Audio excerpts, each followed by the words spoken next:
जय हिंद प्यारे दोस्तों, स्टडीज मोनो में आपका फिर से एक बार स्वागत है।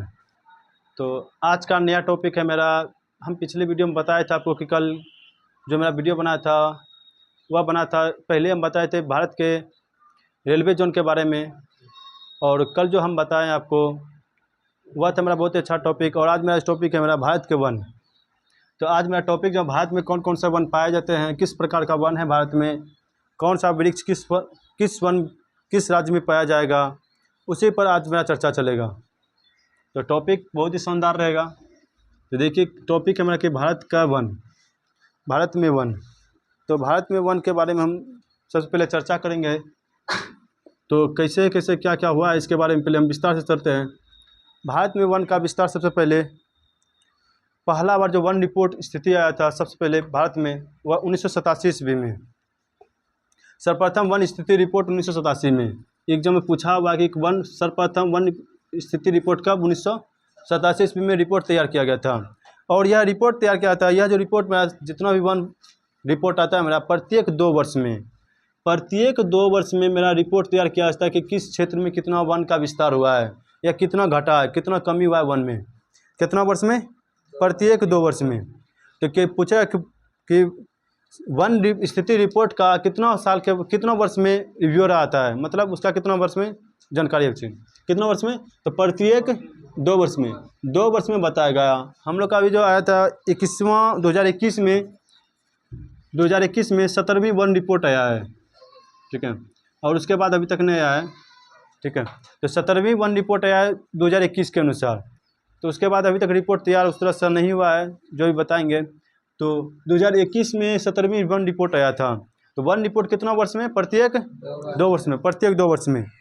और वन रिपोर्ट का स्थिति कब तैयार किया गया था, सर्वप्रथम पहली बार 1987 ईस्वी में, सर्वप्रथम 1987 ईस्वी में तैयार किया गया था।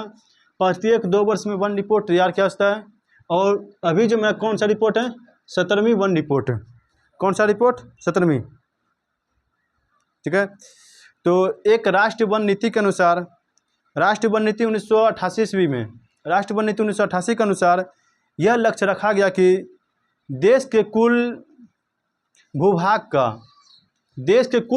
का जितना भी ज़मीन है उसके कुल भूभाग का 33% भाग वन क्षेत्र होना चाहिए। कितना प्रतिशत, 33%। देश के कुल भूभाग का 33% भाग मेरा वन क्षेत्र होना चाहिए, एक लक्ष्य रखा गया है भारत सरकार के द्वारा। वन रिपोर्ट के 1988 के अनुसार एक रिपोर्ट तैयार किया गया था। उसमें बोला गया कि भारतीय वन क्षेत्र, भारत का जितना क्षेत्रफल है उस क्षेत्रफल का लगभग 33% वन भारत में होना चाहिए। लेकिन यह रिपोर्ट देखिए होगा तो अब होता है कि सबसे पहले देखिए हम क्या क्या बताए पहले कि भारत में वन रिपोर्ट सर्वप्रथम कब 1987 में प्रकाशित हुआ, वन रिपोर्ट 1987 में प्रकाशित। उसके बाद क्या, प्रत्येक 2 वर्ष में वन रिपोर्ट की स्थिति तैयार की जाती है, प्रत्येक 2 वर्ष में, प्रत्येक 2 वर्ष में। और 17वीं वन रिपोर्ट मेरा आया था कब, 2021 में। तो लक्ष्य क्या था भारत के वन रिपोर्ट का कि प्रत्येक देश में जो है 33% वन मेरा क्षेत्रफल के अनुसार होना चाहिए। इससे क्या वातावरण बना रहेगा, ठीक है, वातावरण में परिवर्तन नहीं होगा। तो देखते हैं कि सबसे पहला गप होता है कि 33% रखा गया। लेकिन अभी भारत में जो मेरा है कितना प्रतिशत वन है, तो अभी पूछेगा कि भारत में अभी कितना प्रतिशत वन है। लक्ष्य कितना रखा गया है, 33%। लेकिन अभी कितना है, 24.62% भारत में वन रिपोर्ट है, ठीक है। 24.62% रखा गया। लक्ष्य कितना, 33%। अभी कितना है, 24.62%। अभी भी पीछे है भारत, अभी भी भारत लगभग आपका 6.5% के आसपास पीछे है। इतना अभी वन इसमें कम है, ठीक है। तो अब देखते हैं सबसे पहले तो एग्जाम में, तो यहाँ पर तो मेरा पहला क्वेश्चन मेरा बनेगा इससे क्या क्या, हम फालतू टॉपिक नहीं ले रहे हैं, वही टॉपिक ले रहे हैं जो एग्जाम में आता है। पढ़ाने तो बहुत इसका डिटेल पढ़ाएंगे तो वही 1-1.5 घंटा से फालतू वीडियो बन जाएगा। लेकिन वही हम बता रहे हैं सिर्फ जो एग्जाम में पूछा हुआ, और एग्जाम में भी बार बार पूछ रहा है सब, ठीक है। और जब बार बार पूछ रहा है तो देखिए पहला क्या हम बताते कि सर्वप्रथम वन रिपोर्ट कब तैयार किया था, 1987 में। प्रत्येक 2 वर्ष में इसका रिपोर्ट तैयार किया जाता है। और 17वीं वन रिपोर्ट आया था कब, 2021 में। अब जो आएगा 2023 में कौन सा आया होगा, 18वीं। अभी इंक्लूड नहीं किया गया है, कितना आया नहीं है, इसीलिए अब इसका नहीं बताया। 2021 के बाद 2023 में आना था, लेकिन अभी तक इंक्लूड नहीं किया, 2024 चल रहा है अभी। तो कितना लक्ष्य रखा है? 33% वन होना चाहिए पूरा क्षेत्रफल के अनुसार। क्षेत्रफल के अनुसार 33% वन होना चाहिए पूरा भारत में, लेकिन अभी है कितना? 24.62%।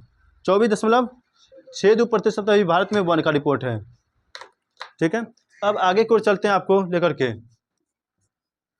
तो आगे है कि सबसे पहला का पता है वन अनुसंधान केंद्र है कहाँ भारत में? तो ये क्वेश्चन बहुत बार पूछा कि वन अनुसंधान केंद्र है कहाँ पे? तो भारत में वन अनुसंधान केंद्र जो मेरा है वह देहरादून के अंतर्गत आता है। कहाँ पर? देहरादून के अंतर्गत। तो वन अनुसंधान केंद्र कहाँ? देहरादून। वन अनुसंधान केंद्र कहाँ? देहरादून। वन रिपोर्ट स्थिति कब बना था? प्रकाशित पहली बार 1987 में। कितना वर्ष में? प्रत्येक 2 वर्ष में। ये ना, अभी कौन सा रिपोर्ट? 17वीं रिपोर्ट। 18वीं रिपोर्ट का भी इंक्लूड नहीं किया गया, इसलिए नहीं बता रहा उसका। तो 18वीं रिपोर्ट अभी नहीं, 17वीं रिपोर्ट 2021 में आया था, जो हाल फिलहाल का करंट है। कितना लक्ष्य रखा था भारत सरकार? 33%, लेकिन है अभी कितना? 24.62%। 24.62%। भारत वन अनुसंधान केंद्र कहाँ? देहरादून। एग्जाम में बहुत बार पूछा गया भारत वन अनुसंधान केंद्र कहाँ? वन अनुसंधान केंद्र कहाँ पर अभी है? देहरादून। एग्जाम में बहुत बार पूछा हुआ है, पूरा इंपॉर्टेंट क्वेश्चन है। ठीक है, फेमस क्वेश्चन है एग्जामिनर का। वन से यदि बनता है क्वेश्चन तो पहला क्वेश्चन यही बनता है कि वन अनुसंधान केंद्र है कहाँ पर। ठीक है, उसके बाद प्रकाशित सब पूछता है। तो पहला ये। अब चलते हैं भारत में कौन सा वन है, कहाँ पर सबसे ज़्यादा अधिक वन है। तो भारत में सबसे अधिक वन जो है मेरा पूछेगा तो किस राज्य में है? तो सबसे पहले हम देखते हैं कहाँ पर है।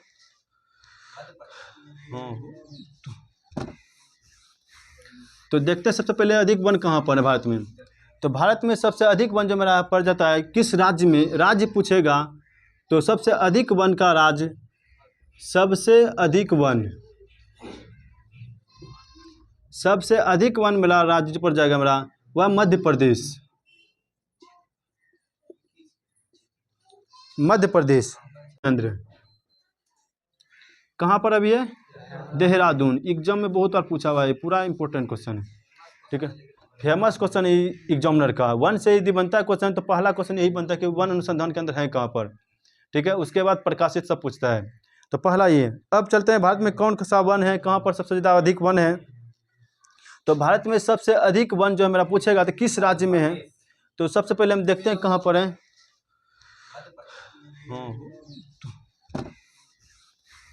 तो देखते हैं सबसे पहले अधिक वन कहाँ पर है भारत में।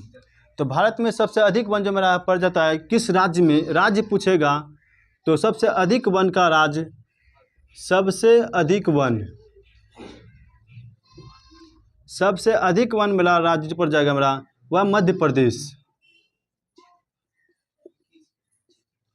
मध्य प्रदेश कहाँ पर? मध्य प्रदेश में। और जबकि यूनियन टेरिटरी पूछेगा मतलब केंद्र शासित प्रदेश में, तो केंद्र शासित प्रदेश में पूछेगा तो हो जाएगा अंडमान निकोबार द्वीप। अंडमान निकोबार द्वीप। यूटी में पूछेगा तो कौन सा? अंडमान निकोबार द्वीप। राज्य में मध्य प्रदेश, राज्य में मध्य प्रदेश, और ऐसे अंडमान निकोबार द्वीप, ऐसे अंडमान निकोबार द्वीप। क्षेत्रफल के हिसाब से सबसे बड़ा वन क्षेत्र मेरा जो है, क्षेत्रफल के अनुसार सबसे बड़ा वन क्षेत्र मेरा नागार्जुन सागर। नागार्जुन सागर आंध्र प्रदेश में पड़ता है। Srisailam tiger reserve, Srisailam tiger reserve Andhra Pradesh. तो कौन सा बोले कि क्षेत्रफल के अनुसार सबसे अधिक वन कहाँ पर? तो क्षेत्रफल के अनुसार सबसे अधिक वन जो मेरा है Nagarjuna Sagar. Nagarjuna Sagar, Nagarjuna Sagar, Srisailam tiger reserve, Srisailam tiger reserve. यह मेरा पड़ जाता है कहाँ पर? आंध्र प्रदेश में। तो यदि क्षेत्रफल के अनुसार सबसे अधिक वन, क्षेत्रफल के अनुसार ऐसे पूछेगा तो कहाँ पर सबसे अधिक one? Madhya Pradesh. All India ऐसे पूरा सबसे अधिक वन मध्य प्रदेश में। क्षेत्रफल के अनुसार आंध्र प्रदेश में, क्षेत्रफल के अनुसार आंध्र प्रदेश में, क्षेत्रफल के अनुसार आंध्र प्रदेश में। अब तो सबसे कम भी होगा कहीं कहीं। ठीक है, तो सबसे बड़ा वन क्षेत्र कहाँ पर? आंध्र प्रदेश। सबसे बड़ा वन क्षेत्र आंध्र प्रदेश। और प्रतिशत के अनुसार पूछेगा तो प्रतिशत के अनुसार चल जाएगा आपका अरुणाचल प्रदेश। क्षेत्रफल में आंध्र प्रदेश और प्रतिशत में अरुणाचल प्रदेश। सिर्फ प्रतिशत लिखे हैं, इसका मतलब समझ जाना है प्रतिशत में सबसे अधिक कहाँ पर है, तो सबसे अधिक अरुणाचल प्रदेश में। क्षेत्रफल में सबसे अधिक कहाँ, अरुणाचल प्रदेश में। और प्रतिशत में, क्षेत्रफल में आंध्र प्रदेश और प्रतिशत में अरुणाचल प्रदेश। क्षेत्रफल में आंध्र प्रदेश और प्रतिशत में अरुणाचल प्रदेश। अरुणाचल प्रदेश में एक जगह नाम है पक्के टाइगर रिजर्व। पक्के टाइगर रिजर्व, ठीक है। पक्के टाइगर रिजर्व मेरा पड़ता है कहाँ पर, अरुणाचल प्रदेश में। जबकि नागा अर्जुन श्रीशैलम जो मेरा पड़ता है कहाँ पर, आंध्र प्रदेश में। आंध्र प्रदेश में। अब चलते हैं भारत में किस तरह का वन है, सबसे अधिक वन कहाँ पर, यदि विश्व में पूछेगा सबसे अधिक वन कहाँ पर है, तो विश्व में सबसे अधिक वन का प्रतिशत जो मेरा है वह मेरा जापान में है, ठीक है। भारत में 33% लक्ष्य रखा गया है कि वन होना चाहिए, लेकिन जापान में 66% वन है, भारत से दुगुना। जापान में 66% वन है, कहाँ में, जापान में। तो विश्व में यदि पूछ लेगा कि कहाँ पर सबसे अधिक 1% क्षेत्र, तो जापान। कितना प्रतिशत वन, 66%। 66% वन कहाँ पर, जापान में। अब चलते हैं वन के प्रकार, ठीक है। यहाँ तक कोई दिक्कत नहीं। सबसे पहले देखिए वन रिपोर्ट कब, 1987 में। प्रत्येक वर्ष रिपोर्ट कितना वर्ष में, प्रत्येक 2 वर्ष में। अभी कौन सा रिपोर्ट, 17वीं वन रिपोर्ट। कब, 2021 में। 2021 में कितना लक्ष्य रखा गया है, 33% के आसपास। मिला कितना भारत को अभी वर्तमान में, 24.62% अभी भारत में वन है। क्लियर। वन अनुसंधान केंद्र कहाँ, देहरादून। सबसे अधिक one Madhya Pradesh. Union territory में अंडमान निकोबार द्वीप। क्षेत्रफल में पूछेंगे नगर आंध्र प्रदेश में, ठीक है। ओवरऑल पूछेगा तो मध्य प्रदेश। क्षेत्रफल में आएगा तब आ जाएगा आंध्र प्रदेश। और यदि प्रतिशत में सबसे अधिक अरुणाचल प्रदेश। और ओवरऑल विश्व में सबसे अधिक कहाँ पर, जापान में 66.5%। जापान में 66.5%। यहाँ 66%। जापान में 66%। जापान में 66%। कोई दिक्कत। अब चलते हैं आगे की ओर। भारत में वन का प्रकार किस किस प्रकार का वन पाया है, ठीक है। चलते हैं भारत में वन का प्रकार कौन कौन सा है, अब देखते हैं, ठीक है।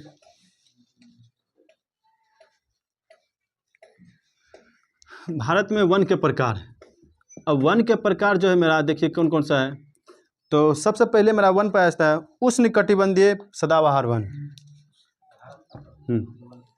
उष्णकटिबंधीय सदाबहार वन। उष्णकटिबंधीय सदाबहार वन, वन के प्रकार। अब यहाँ पर क्या क्या है देखते हैं। तो सबसे पहले उष्णकटिबंधीय सदाबहार वन कहाँ पाया जाता है, किसको कहते हैं, जहाँ पर वर्षा लगभग जो मेरा वर्षा का लगभग जहाँ पर लगभग 200 सेंटीमीटर वर्षा यदि हो रहा है कहीं पर, वो उष्णकटिबंधीय सदाबहार वन के अंतर्गत आता है। कितना वर्षा, 200 सेंटीमीटर। तापमान कितना रहना चाहिए वहाँ का, यदि तापमान का बात किया जाए वहाँ का, यदि सदाबहार वन की चर्चा किया जाए वहाँ पर तापमान का चर्चा किया जाए तो तापमान में आ जाएगा 22 से 23 डिग्री सेल्सियस। उस क्षेत्र का तापमान कितना, 22 से 23 डिग्री सेल्सियस। 22 से 23 डिग्री सेल्सियस वहाँ का तापमान का, ना उतना गर्मी ना उतना ठंड, ठीक है। ना उतना गर्मी ना उतना ठंड, 22 से 23 नॉर्मल गर्मी रहता है, ठीक है। और वर्षा कितना, लगभग 200 सेंटीमीटर होना चाहिए। लगभग 200 सेंटीमीटर वर्षा होना चाहिए। अब पता चला अब कि पेड़ कैसा होगा वहाँ पर, वहाँ उस क्षेत्र का जो पेड़ मिलेगा मेरा, पेड़ पतले और लंबे मिलेगा। पतला और लंबा, बहुत पतला रहेगा और बहुत लंबा रहेगा, ठीक है। अर्थात यह जो वन मेरा मिल जाएगा लगभग ये मेरा विषुवत रेखा के अंतर्गत क्षेत्र के अंतर्गत आता है। क्या के अंतर्गत, विषुवत रेखा क्षेत्र के अंतर्गत। विषुवत रेखा क्षेत्र पश्चिमी घाट, ठीक है, पश्चिमी घाट। उसके बाद आ जाएगा मेरा मेघालय, अंडमान निकोबार द्वीप, ठीक है। मेघालय और अंडमान निकोबार। तो कहाँ कहाँ पर मिलेगा ये उष्णकटिबंधीय सदाबहार वन, तो कहाँ पर, तो पहले पश्चिमी घाट, दूसरा मेघालय और अंडमान निकोबार द्वीप। पश्चिमी घाट, अंडमान निकोबार द्वीप और मेघालय। तो हम क्या बताए, सदाबहार वन के लिए कितना वर्षा, 200 सेंटीमीटर। तापमान कितना होना चाहिए 22 से 23 डिग्री सेल्सियस। वृक्ष का आकार कैसा, पतला और लंबा। वृक्ष का आकार पतला और लंबा किस क्षेत्र के अंतर्गत है, विषुवत रेखा क्षेत्र के अंतर्गत। कौन कौन सा क्षेत्र प्रभावित होगा, पश्चिमी घाट, मेघालय और अंडमान निकोबार द्वीप। पश्चिमी घाट, मेघालय और अंडमान निकोबार द्वीप। अब जैसे अब वृक्ष का कभी कभी पूछ रहा है कि एग्जाम में बहुत बार पूछा है कि रोजवुड वृक्ष किस वन के अंतर्गत होता है, ठीक है, या आयरन वुड या मोहगनी का वृक्ष देखेंगे बहुत लंबा बहुत पतला रहता है। तो इसका एग्जाम्पल जो हो जाएगा मेरा कि पहला जगह रोजवुड, कौन, रोजवुड। दूसरा हो जाएगा मेरा आयरन वुड, वुड मतलब लकड़ी। और तीसरा हो जाएगा मेरा महोगनी। तो एग्जाम में पूछ लेता है कि महोगनी वृक्ष किस वन के अंतर्गत आता है, तो उष्णकटिबंधीय सदाबहार वन के अंतर्गत। कौन वृक्ष, महोगनी। आयरन वुड उष्णकटिबंधीय सदाबहार वन। रोजवुड किसका उदाहरण है, उष्णकटिबंधीय सदाबहार वन का। रोजवुड उष्णकटिबंधीय सदाबहार वन का। रोजवुड उष्णकटिबंधीय सदाबहार वन का। आयरन वुड उष्णकटिबंधीय सदाबहार का। महोगनी उष्णकटिबंधीय सदाबहार का। याद सिर्फ इसको रखना ज्यादा, ये वाला क्षेत्र को। Rosewood, iron would, mahogany. Rosewood, iron would, mahogany. Exam में ज्यादा आता है यही आता कि महोगनी किस वन के अंतर्गत आता है, तो महोगनी किसका उदाहरण है, ठीक है, उष्णकटिबंधीय सदाबहार वन का। उष्णकटिबंधीय सदाबहार वन का। उष्णकटिबंधीय सदाबहार वन का, ठीक है।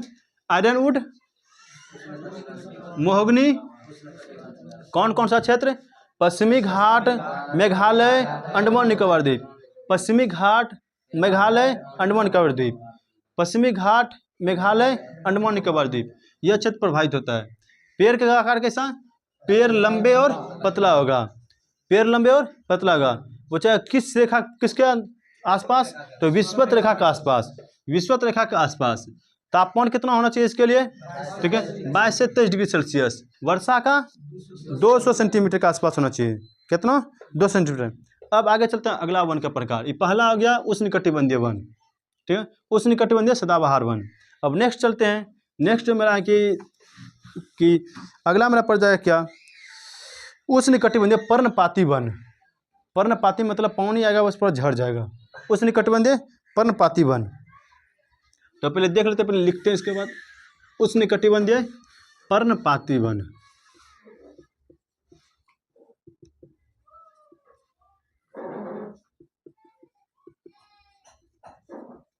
उष्णकटिबंधीय पर्णपाती वन। उष्णकटिबंधीय पर्णपाती वन। अब सवाल उठता है कि पहले सर यहाँ वर्षा कितना होता होगा। यहाँ वर्षा जो लगभग होता है लगभग 100 से 200 सेंटीमीटर वर्षा। कितना, 100 से 200 सेंटीमीटर वर्षा। कितना, 100 से 200 सेंटीमीटर वर्षा। 100 से 200 सेंटीमीटर, ठीक है। तापमान कितना होना चाहिए यहाँ पर, तो तापमान यहाँ का होना चाहिए लगभग भैया 25 डिग्री सेल्सियस के आसपास। तापमान कितना, 25 डिग्री सेल्सियस। यदि कहीं पर उष्णकटिबंधीय पर्णपाती वन है, पर्णपाती वन है, तो इसके लिए तापमान कितना चाहिए, 25 डिग्री सेल्सियस। वर्षा कितना, 100 से 200 डिग्री सेल्सियस। 100 से 200 डिग्री सेल्सियस, ठीक है। यहाँ का लकड़ी जो मेरा होता है भैया मुलायम और मजबूत, ठीक है, मुलायम होगा लेकिन मजबूत होगा। तो लकड़ी का कैसा आकृति, मुलायम और मजबूत। तो लकड़ी किस प्रकार का, मुलायम और मजबूत। लकड़ी किस प्रकार का, मुलायम और मजबूत। तो मुलायम और मजबूत। तो अब एग्जाम्पल इसका क्या क्या, मेन इसका एग्जाम्पल ये पूछता है, बाकी सब बहुत कम पूछता है। वर्षा सब बहुत कम पूछा है, ठीक है, तापमान भी बहुत कम पूछता है। इसका एग्जाम्पल मेन रूप से पूछता है, ठीक है। वन डे एग्जाम के लिए इसका एग्जाम्पल काफ़ी मायने रखता है। लेकिन यदि फिर यदि PCS का देखिएगा तब उसमें इसी का ऑप्शन सेट कर देगा कि मुलायम ऑप्शन देगा, उष्णकटिबंधीय पर्णपाती वन के अंतर्गत आता है। तो लकड़ी होता है मुलायम और मजबूत, तापमान 25 डिग्री सेल्सियस होना चाहिए, और वर्षा 100 से 200 डिग्री सेल्सियस होना चाहिए। और एक ऑप्शन ऐसा सेट करेगा जो उसमें नहीं होगा, अब बोलेगा सही मिलान करें कौन सा है इसमें। तो PCS का वन डे एग्जाम के लिए काफ़ी महत्वपूर्ण है। वन डे एग्जाम के लिए सिर्फ एक ही चीज़ में पूछता है, सिर्फ कि एग्जाम्पल, इसका एग्जाम्पल कौन कौन सा वृक्ष आएगा। तो इसका एग्जाम्पल जो मेरा आ जाएगा पहला, तो क्या बोले, मुलायम और मजबूत। पहला एग्जाम्पल हो गया आम के वृक्ष, जामुन के वृक्ष, आम के वृक्ष, जामुन के वृक्ष, शीशम के वृक्ष, सागवान के वृक्ष और महुआ, महुआ के वृक्ष। ठीक है, तो जामुन का वृक्ष, ठीक है, मुलायम होता है और कठोर भी होता है, मजबूत भी। आम के वृक्ष, ये भी मुलायम, छुइएगा तो मुलायम लेकिन मजबूत है पूरा। ठीक है, शीशम का वृक्ष, शीशम का वृक्ष उसी कैटेगरी में कि मुलायम और मजबूत। सागवान का वृक्ष और महुआ का वृक्ष। तो एग्जाम में पूछा हुआ कि सागवान का वृक्ष किस वन के अंतर्गत आता है, तो उष्ण पर्णपाती के अंतर्गत। खाली पर्णपाती याद रखें, किसके अंतर्गत? पर्णपाती के अंतर्गत, उष्ण कटिबंधीय पर्णपाती वन के अंतर्गत, उष्ण कटिबंधीय पर्णपाती के। एग्जाम्पल एक बार फिर से देख, एग्जाम्पल क्या है? आम का वृक्ष, जामुन, शीशम, सागवान, महुआ। कौन कौन? आम, जामुन, शीशम, सागवान, महुआ। आम, जामुन, शीशम, सागवान, महुआ। आम, जामुन, शीशम, सागवान, महुआ। किसके अंतर्गत? पर्णपाती के अंतर्गत, उष्ण कटिबंधीय पर्णपाती। क्या क्या? आम, जामुन, शीशम, सागवान, महुआ। आम, जामुन, शीशम, सागवान, महुआ। और उष्ण कटिबंधीय क्षेत्र का सदाबहार वन का रोजवुड, आयरनवुड और mahogany. Rosewood, Ironwood, mahogany. Rosewood, Ironwood, mahogany. सदाबहार वन के लिए देखते एक मिनट। सदाबहार वन के लिए वर्षा कितना? 200 सेंटीमीटर। तापमान कितना? 22 से 23 डिग्री सेल्सियस है। ठीक है, पेड़ कैसा? पतला और लंबा। ठीक है, कौन कौन सा वृक्ष? Rosewood, Ironwood, mahogany. और उष्ण कटिबंधीय पर्णपाती के लिए वर्षा 100 से 200 सेंटीमीटर। ठीक है, तापमान कितना? 25 डिग्री सेल्सियस। लकड़ी कैसा? मुलायम और मजबूत। लकड़ी मुलायम और मजबूत। कैसा? कौन कौन सा वृक्ष? आम के वृक्ष, जामुन के वृक्ष, शीशम, सागवान, महुआ। एग्जाम में इसका एग्जाम्पल, वनडे एग्जाम को कोई भी वनडे एग्जाम दे रहे हैं यदि, उसके लिए तो काफ़ी महत्वपूर्ण है एग्जाम्पल। ये सब नहीं भी याद रख कोई बात नहीं है, लेकिन वनडे एग्जाम के लिए जितना भी वनडे एग्जाम है सबके लिए इसका एग्जाम्पल काफ़ी मायने रखता है। आपको कोई भी पूछ सकता है कि जामुन का वृक्ष किस वन के अंतर्गत आता है? सदाबहार की पर्णपाती के अंतर्गत। तो सदाबहार या पर्णपाती, तो सदाबहार में तो तीनों वृक्ष हैं, रोजवुड, आयरनवुड, महोगनी। जबकि मेरा कि पर्णपाती मेरा आता है कौन कौन से? आम, जामुन, शीशम, सागवान, महुआ। अब नेक्स्ट मेरा है, ठीक है, उष्ण कटिबंधीय शुष्क पर्णपाती वन। शुष्क मतलब सूखा। ठीक है, उष्ण कटिबंधीय कौन? शुष्क पर्णपाती वन।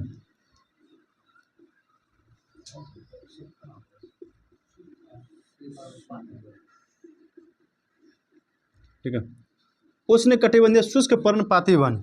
चलते हैं इसके लिए। अब इसके लिए तो वर्षा होना चाहिए। ठीक है, वर्षा कितना इसके लिए देखते हैं। अब वर्षा साथ में वृक्ष कैसा होगा?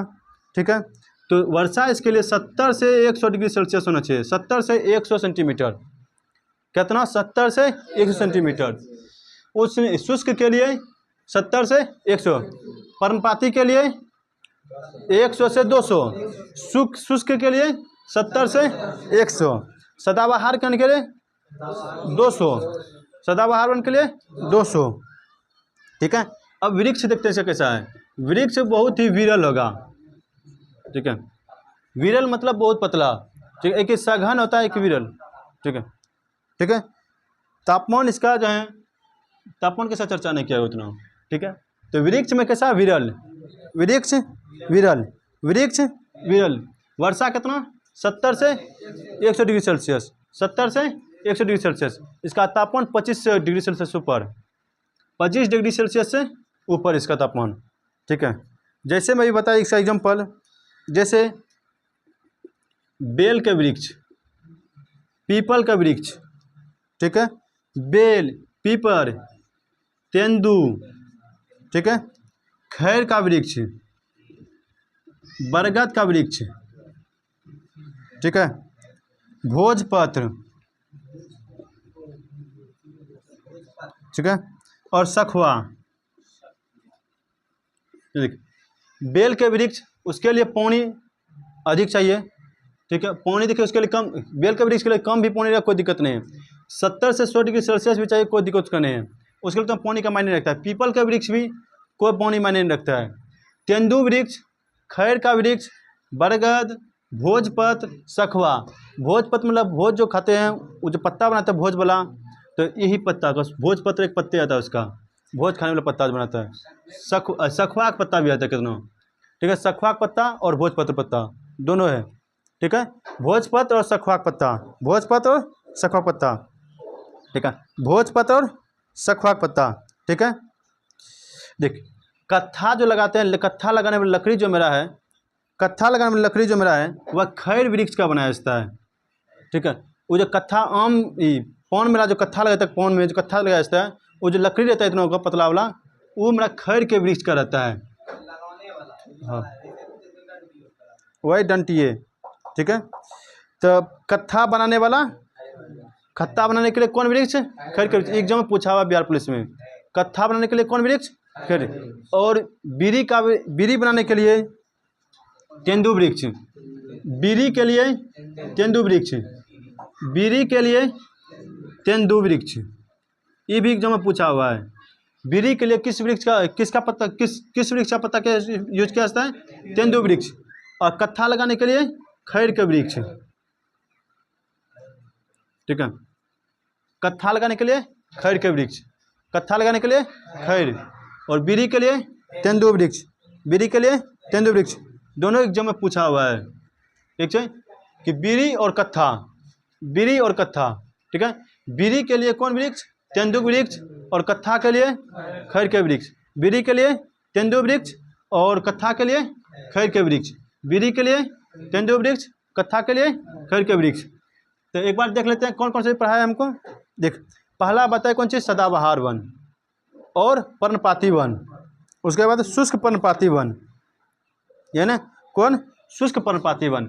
सदाबहार वन के लिए तापमान कितना चाहिए? पहले वर्षा देख लेते कितना, 200 डिग्री सेल्सियस, और पर्णपाती के लिए 100 से 200 सेंटीमीटर, ठीक है। और उसके बाद शुष्क पर्णपाती के लिए 70 से 100 डिग्री सेल्सियस, 70 से 100 सेंटीमीटर, 100 सेंटीमीटर। अब तापमान देख लेते हैं। सदाबहार के लिए 22 से 23 डिग्री सेल्सियस, ठीक है। पर्णपाती के लिए 25 डिग्री सेल्सियस, शुष्क पर्णपाती के लिए 25 से ऊपर, ठीक है, 25 से ऊपर, ठीक है। अब वृक्ष देख लेते हैं। वृक्ष सदाबहार के लिए वृक्ष कैसा? लंबा और पतला, ठीक है। और इसके लिए वृक्ष पर्णपाती के लिए मुलायम और मजबूत, मुलायम और मजबूत। और शुष्क पर्णपाती के लिए विरल वृक्ष, विरल वृक्ष, ठीक है। कौन वृक्ष? विरल वृक्ष, ठीक है। अब आगे चलते हैं पर्वतीय वन। एक होता है पर्वतीय वन, फिर आगे का मरुस्थलीय वन और दलदली वन। तो 3 वन आपको खत्म कर दिए। अब देखते हैं अगला कौन से है। अब है पर्वतीय वन। नाम से स्पष्ट है किस क्षेत्र में मिलेगा? ये पर्वत के क्षेत्र में। पर्वतीय वन किधर? पर्वत के क्षेत्र में। पर्वतीय वन पर्वत के क्षेत्र में। पर्वतीय वन पर्वत के क्षेत्र में।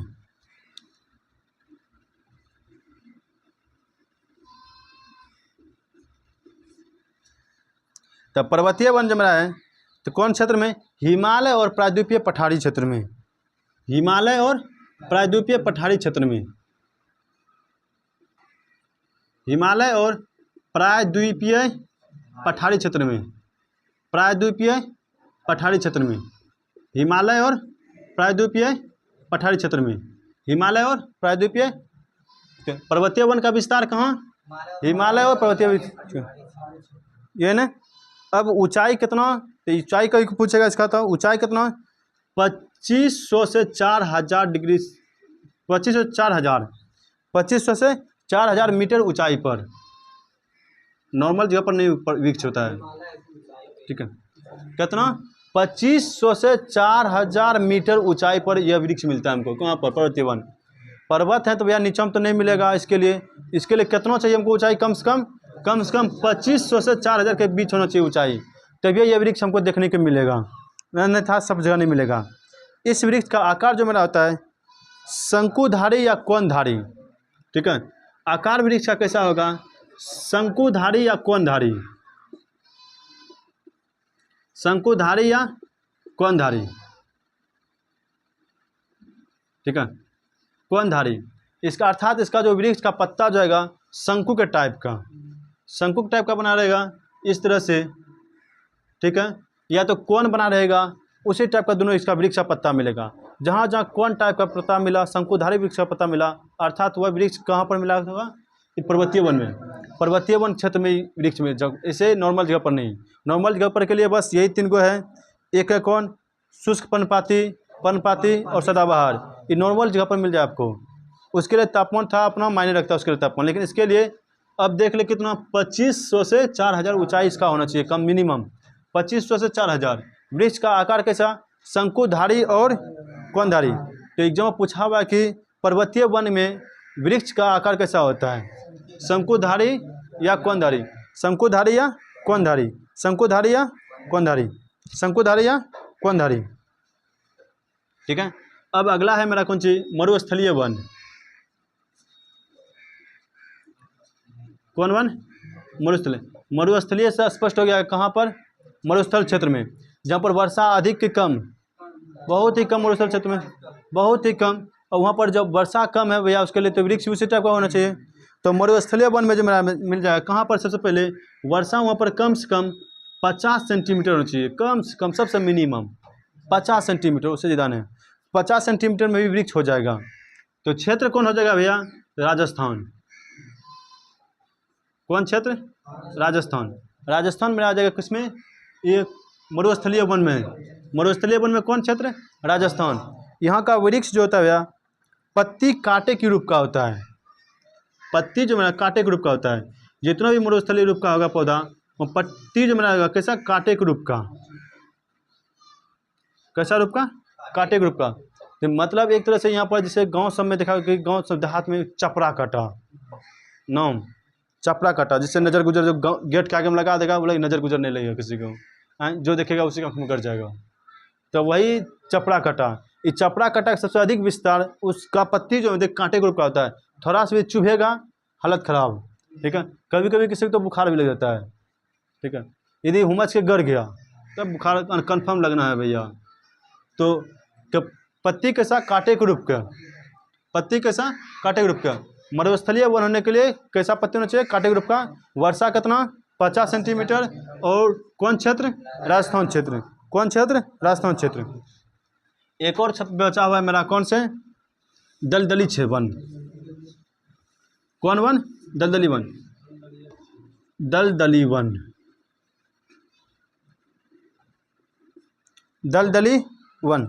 अब दलदली वन है मेरा, इसके लिए कैसा होगा, लकड़ी होगा कठोर और मजबूत, ठीक है। लकड़ी होगा कठोर लेकिन मजबूत होगा, लकड़ी कठोर और मजबूत। कठोर और मुलायम किसमें, कठोर और मुलायम किसमें, ठीक है। पर्णपाती में कठोर और मुलायम, जबकि इसमें कठोर और मजबूत दोनों, ठीक है। कठोर अलग हुआ, मजबूत अलग हुआ,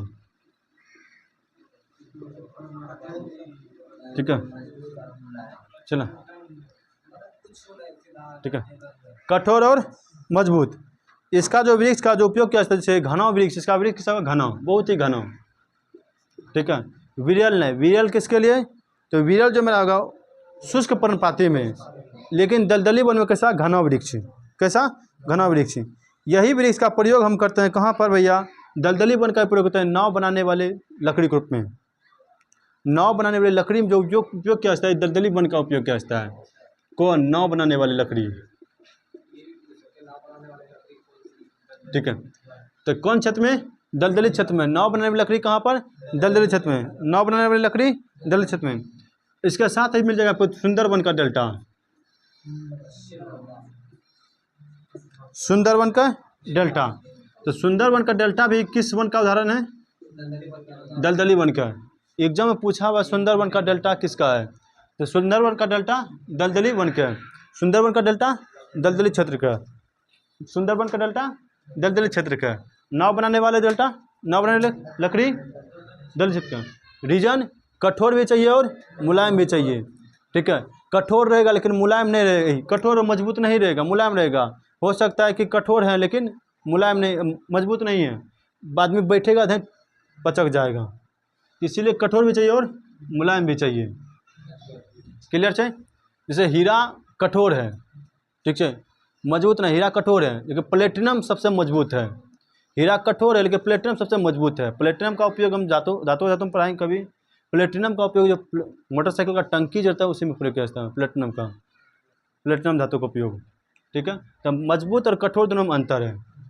तो सबसे कठोर है मेरा हीरा, लेकिन मजबूत के तुलना में किया जाए तो सबसे मजबूत है भैया प्लेटिनम, ठीक है। तो सुंदरवन का डेल्टा किस क्षेत्र के अंतर्गत? दलदली वन के अंतर्गत। नाव बनाने वाले लकड़ी दल करते हैं। अब था रिवीजन कर लेते हैं पूरा एक बार पूरा, उसके बाद नेक्स्ट टॉपिक लेकर चलेंगे आपको, ठीक है। वन्य जीव संरक्षण परियोजना, इसके बाद बहुत ही शॉर्ट है, उसका भी बता देंगे। तो पहला क्या है कि एक बार पूरा हम रिवीजन करते हैं पूरा शुरू से लेकर अंत तक। तो सबसे पहला कि वन रिपोर्ट कब तैयार किया गया था? 1987 में। वन रिपोर्ट 1987 में। कितना वर्ष में? प्रत्येक 2 वर्ष में। प्रत्येक 2 वर्ष में रिपोर्ट तैयार किया जाता है। प्रत्येक 2 वर्ष में रिपोर्ट तैयार। तो 2021 में कौन सा रिपोर्ट? 17वीं रिपोर्ट। राष्ट्रीय वन नीति 1988 के अंतर्गत भारत में कितना वन होना चाहिए क्षेत्रफल के अनुसार? 33%, लेकिन है कितना? 24.62%। 24.62%। सबसे अधिक प्रतिशत मालूम कौन सा देश? जापान। सबसे अधिक के? जापान, ठीक है। अब पूछेगा भारत में सबसे अधिक ज़्यादा वन कहाँ पर? मध्य प्रदेश में। सबसे ज़्यादा यूनियन टेरिटरी में? अंडमान निकोबार दी, ठीक है। ऐसे पूछेगा क्षेत्रफल के अनुसार सबसे बड़ा वन क्षेत्र? आंध्र प्रदेश।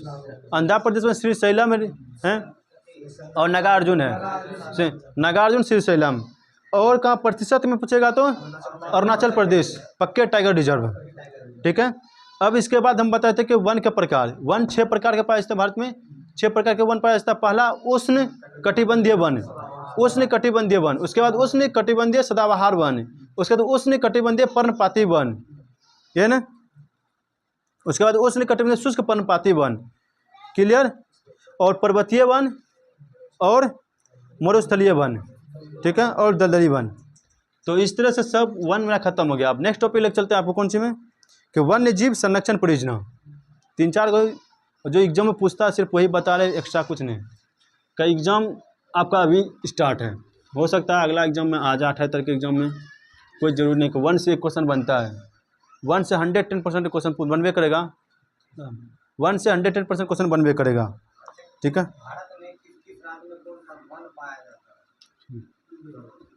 वन्य जीव संरक्षण परियोजना,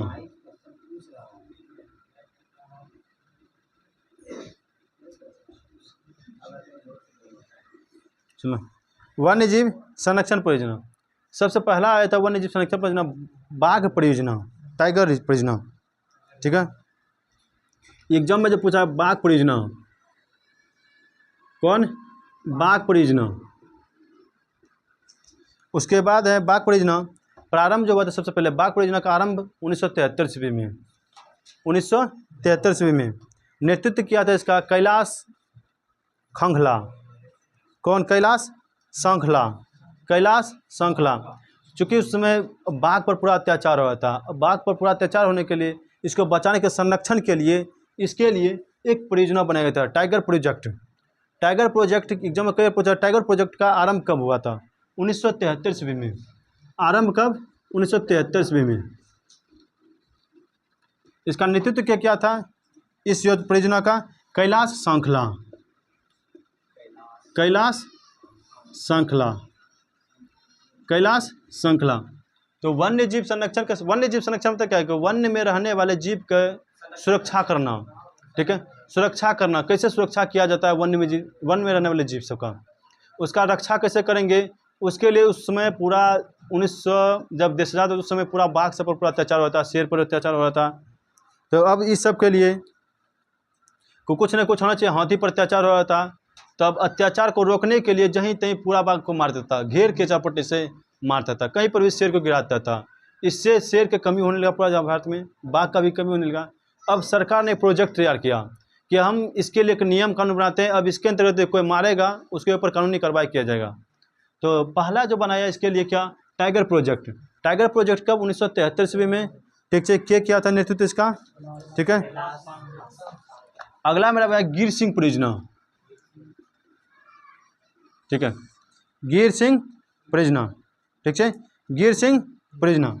इसका प्रारंभ हुआ था, ठीक है, इसका प्रारंभ हुआ था 1972 ईस्वी में। प्रारंभ कब? 1972 ईस्वी में। कौन? गिर सिंह परियोजना। गिर सिंह परियोजना क्या है?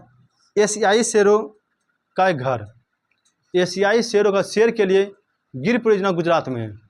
गिर राष्ट्रीय उद्यान गुजरात में, गिर गुजरात में, ठीक है। इसके एक गिर सिंह क्यों बनाया गया था परियोजना? इसके लिए जो एशियाई शेर, जितना भी एशिया में शेर आया था उसके संरक्षण के लिए उसका घर बनाया गया था गिर सिंह परियोजना के अंतर्गत। एशियाई शेरों का घर, एशियाई शेरों का घर। गिर अभ्यारण्य, कौन अभ्यारण्य? गिर अभ्यारण्य। गिर सिंह का गिर अभ्यारण्य, ये हमारा जूनागढ़ गुजरात में पड़ता है, जूनागढ़ गुजरात में, ठीक है। कौन? एशियाई शेरों का घर किसे कहा जाता है? गिर सिंह को। एशियाई शेरों का घर गिर सिंह परियोजना को। एशियाई शेरों का घर, एशियाई शेरों का घर, एशियाई शेरों का घर। कौन कौन अभ्यारण्य? अभ्यारण्य, अभ्यारण्य ये प्रोजेक्ट है भैया, ठीक है। अभ्यारण्य, कौन अभ्यारण्य? गिर अभ्यारण्य। गिर अभ्यारण्य कौन राज्य, कौन जिला में? जूनागढ़, गुजरात में एक जगह है जूनागढ़। और इस जूनागढ़ के अंतर्गत आता है भैया, ये कौन राज्य में? गुजरात। और यही जूनागढ़ के अंतर्गत है कौन सी? गिर अभ्यारण्य। किसके लिए प्रसिद्ध है? एशियाई शेरों के लिए। एग्जाम में कई पूछा है, गिर अभ्यारण्य किस लिए प्रसिद्ध है? एशियाई शेरों के लिए, एशियाई शेरों के लिए। काजीरंगा राष्ट्रीय उद्यान, ठीक है, एक सिंग वाला गंडा के लिए, ठीक है। यह भी एग्जाम बहुत बार पूछा है कि काजीरंगा राष्ट्रीय उद्यान किस लिए प्रसिद्ध है? एक सिंग वाला गंडा के लिए, ठीक है। तो गिर एशियाई शेरों के लिए, गिर अभ्यारण्य एशियाई शेरों के लिए। कब इसके लिए प्रोजेक्ट तैयार किया गया था? 1972 ईस्वी में। बाघ के लिए कब? 1973 ईस्वी में। बाघ के लिए 1973 ईस्वी में, ठीक है। अब देख, एक आया था हाथी पर भी पूरा अत्याचार होने लगा। जब हाथी पर अत्याचार होने लगा तो हाथी के लिए कुछ परियोजना बनाया गया। तो हाथी के लिए जो परियोजना बनाया तो 1992 ईस्वी में प्रारंभ किया था। हाथी परियोजना 1992, हाथी परियोजना 1992। हाथी के झारखंड के सिंहभूम से, झारखंड के सिंहभूम एक जगह का नाम है। तो उस समय पूरा बाघ सब पर पूरा अत्याचार हो रहा था, शेर पर अत्याचार हो रहा था। तो अब इस सब के लिए कुछ न कुछ होना चाहिए। हाथी पर अत्याचार हो रहा था, तब अत्याचार को रोकने के लिए जहीं तहीं पूरा बाघ को मार देता था, घेर के चापट्टे से मारता था, कहीं पर भी शेर को गिराता था। इससे शेर की कमी होने लगा पूरा भारत में, बाघ का भी कमी होने लगा। अब सरकार ने प्रोजेक्ट तैयार किया कि हम इसके लिए एक नियम कानून बनाते हैं। अब इसके अंतर्गत कोई मारेगा उसके ऊपर कानूनी कार्रवाई किया जाएगा। तो पहला जो बनाया इसके लिए क्या? Tiger project. टाइगर प्रोजेक्ट कब? 1973 ईस्वी में, ठीक है। क्या किया था नेतृत्व इसका, ठीक है। अगला मेरा भैया गिर सिंह परियोजना, ठीक है, गिर सिंह परियोजना, ठीक है, गिर सिंह परियोजना। इसका प्रारंभ हुआ था, ठीक है, इसका प्रारंभ हुआ था 1972 ईस्वी में। प्रारंभ कब? 1972 ईस्वी में। कौन? गिर सिंह परियोजना। गिर सिंह परियोजना क्या है? एशियाई शेरों का एक घर। एशियाई शेरों का शेर के लिए गिर परियोजना गुजरात में है। गिर राष्ट्रीय उद्यान गुजरात में, गिर गुजरात में, ठीक है। इसके एक गिर सिंह क्यों बनाया गया था परियोजना? इसके लिए जो एशियाई शेर, जितना भी एशिया में शेर आया था उसके संरक्षण के लिए उसका घर बनाया गया था गिर सिंह परियोजना के अंतर्गत। एशियाई शेरों का घर, एशियाई शेरों का घर। गिर अभ्यारण्य, कौन अभ्यारण्य? गिर अभ्यारण्य। गिर सिंह का गिर अभ्यारण्य, ये हमारा जूनागढ़ गुजरात में पड़ता है, जूनागढ़ गुजरात में, ठीक है। कौन? एशियाई शेरों का घर किसे कहा जाता है? गिर सिंह को। एशियाई शेरों का घर गिर सिंह परियोजना को। एशियाई शेरों का घर, एशियाई शेरों का घर, एशियाई शेरों का घर। कौन कौन अभ्यारण्य? अभ्यारण्य, अभ्यारण्य ये प्रोजेक्ट है भैया, ठीक है। अभ्यारण्य, कौन अभ्यारण्य? गिर अभ्यारण्य। गिर अभ्यारण्य कौन राज्य, कौन जिला में? जूनागढ़, गुजरात में एक जगह है जूनागढ़। और इस जूनागढ़ के अंतर्गत आता है भैया, ये कौन राज्य में? गुजरात। और यही जूनागढ़ के अंतर्गत है कौन सी? गिर अभ्यारण्य। किसके लिए प्रसिद्ध है? एशियाई शेरों के लिए। एग्जाम में कई पूछा है, गिर अभ्यारण्य किस लिए प्रसिद्ध है? एशियाई शेरों के लिए, एशियाई शेरों के लिए। काजीरंगा राष्ट्रीय उद्यान, ठीक है, एक सींग वाला गंडा के लिए, ठीक है। यह भी एग्जाम बहुत बार पूछा है कि काजीरंगा राष्ट्रीय उद्यान किस लिए प्रसिद्ध है? एक सींग वाला गंडा के लिए, ठीक है। तो गिर एशियाई शेरों के लिए, गिर अभ्यारण्य एशियाई शेरों के लिए। कब इसके लिए प्रोजेक्ट तैयार किया गया था? 1972 ईस्वी में। बाघ के लिए कब? 1973 ईस्वी में। बाघ के लिए 1973 ईस्वी में, ठीक है। अब देख, एक आया था हाथी पर भी पूरा अत्याचार होने लगा। जब हाथी पर अत्याचार होने लगा तो हाथी के लिए कुछ परियोजना बनाया गया। तो हाथी के लिए जो परियोजना बनाया 1992 ईस्वी में प्रारंभ किया था। हाथी परियोजना 1992, हाथी परियोजना 1992। हाथी के झारखंड के सिंहभूम से, झारखंड के सिंहभूम एक जगह का नाम है सिंहभूम से, झारखंड के सिंहभूम से,